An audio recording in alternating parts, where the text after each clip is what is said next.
Hello everybody and welcome back. As always, I am Mateo311 and this is your channel for everything VR related. Right on the heels of the Metagaming Showcase, I thought it was the perfect time to discuss items like VR mechanics, what makes a great VR game, and a title I would love to see going forward. This is going to be one of my opinion pieces designed to entertain, share my love of VR, and just engage you guys in an amazing discussion. I was inspired for this by conversations with SoulFox during our Metagaming Showcase livestream, and by a post-showcase Twitter space convo I had with Nathie, Reese the King, and Daniel Kim from Node. In these discussions, I described my ideal game, and we all gushed over what we hope to see with the upcoming Ghostbusters title from nDreams. Now, of course, this video will include links and timestamps, but before we jump in, this video is brought to you by Kiwi Design, one of my favorite sites for VR accessories. They just released some brand new Quest 2 hand straps that'll give you that Valve Index feel and allow you to completely let go of the controllers. They also have plenty of other accessories like controller weights for those of you who work out in VR, cable management systems, and my favorite accessory, their super durable and extra comfy Quest 2 Elite strap. There are links down in the description, and don't forget to use discount code Mateo311 for 5% off and to help support this channel. Just prior to the Meta Showcase going live, SoulFox and I were receiving a lot of comments about games people would love to see a VR version made of. This included titles like Mass Effect and Elden Ring, but my issue was flat screen titles rarely convert into good VR games. Cut screen and narrative heavy titles like Mass Effect are much harder to deliver in VR, and the crushing difficulty and soul-sucking amount of hours you experience in titles like Elden Ring can't really be emulated. So instead, I propose the ideal game that we deserve. This would be a perfect blend of narration, VR mechanics, and replayability wrapped up in a nice little bat suit. If you played the Batman VR title, you know it has some amazing standout moments. Donning the bat suit, getting up close and personal with iconic villains, and being the world's greatest detective is absolutely fantastic. Unfortunately though, you don't engage in Batman's most iconic skill, his ability to kick butt. So I'm proposing the ultimate Batman VR game that is absolutely doable, and I encourage someone to steal this idea. We're going to start out with Until You Fall as the main template for our game, and if you're not familiar with this title, it's an absolutely fantastic roguelite melee fighter with standout VR mechanics. It has you ducking, dodging, and countering enemy blows while using an array of weapons and special skills. So we'll start by replacing swords, axes, and power-ups with your standard Batman arsenal, including your fists. Then we'll replace the neon world and array of creatures with environments like back alleys of Arkham City, the sewers, and possibly even the Arkham Asylum. Fill those areas in with your typical street thugs and replace the bosses of Until You Fall with iconic Batman enemies. You could even replace the roguelite style power-ups with items like finding weapon caches from the enemy, or even having Alfred drop off supplies between missions. Hello, Master Bruce. Would you like me to deploy a first aid kit or some electronic brass knuckles? That was an absolutely terrible Alfred, but you get what I'm going for.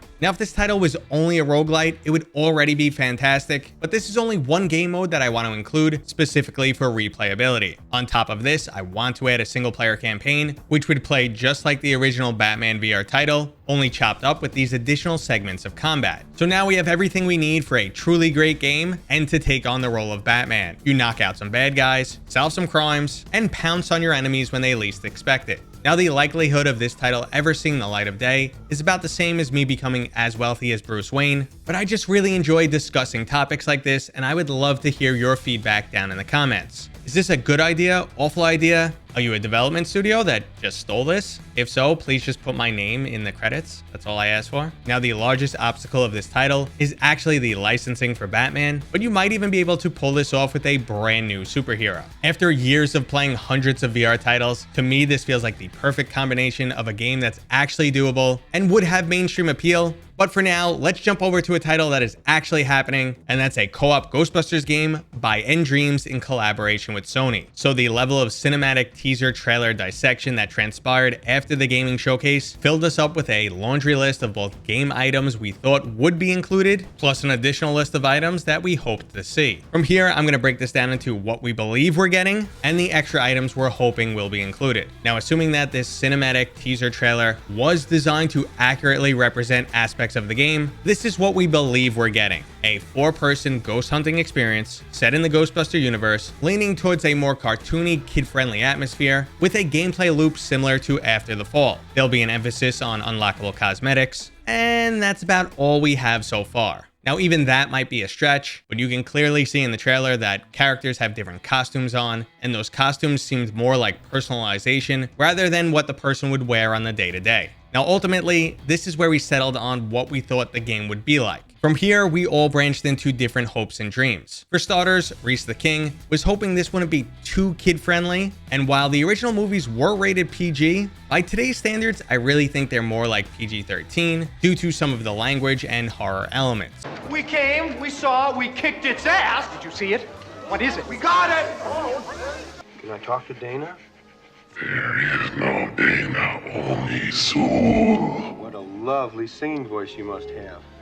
I think he will be in luck here. The major demographics for the quest is teenagers. You can't really make a Ghostbuster game without a little bit of spookiness. And overall, the most kidsy aspect will most likely be the graphics. Now, Daniel was hoping to see elements similar to Phasmophobia included, where you earn money, purchase items, and you get to bring these new items to missions, which can make it a lot easier. As a huge fan of Phasmophobia, I hope they also include some other elements, like you won't know what type of ghost you're hunting down, different entities will have different roles, and I'd love to see some type of procedural generation. Now, Nathy was hoping for an overarching campaign across missions, which obviously is another great idea. It's something that After the Fall is lacking. The title does give you a pretty cool intro, and there is a big boss fight at the end, but there's really no substance in the middle. And I personally was hoping they would introduce some strategic elements. I don't want it to be like After the Fall where it's just mindless killing and you upgrade your gun just so it's stronger. I want there to be different tools, maybe even a class system so one character is better at trapping while someone else can handle the proton pack better. And I want to engage in some truly coordinated teamwork. Confinement stream from you, okay?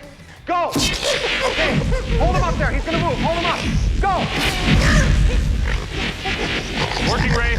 Start bringing him down, you've got him, don't cross the stream. Maybe now you'll never slime a guy with a positron collider, huh? I would also love to see some of the movie's quirkiness and lighthearted elements introduced. I hope the proton packs are extremely difficult to wield, just like you see in the movies. Imagine something like trying to hold a fire hose, where you have to avoid destroying public property, just like we saw in the original movie. So Endreams, start taking notes. We think you have the potential for a true winner here, and let's hope you put that recently expanded studio to good use, because somehow a cinematic teaser trailer has us all pumped and we can't wait to hear more about this title. Okay, everybody, that was today's video. It feels like going out on a limb with topics like this. I hope you guys enjoy them. Again, I would love to hear your feedback. If you did enjoy it, please throw it a thumbs up. And if you're new here, consider subscribing. Okay, everybody, I'll see you on next time.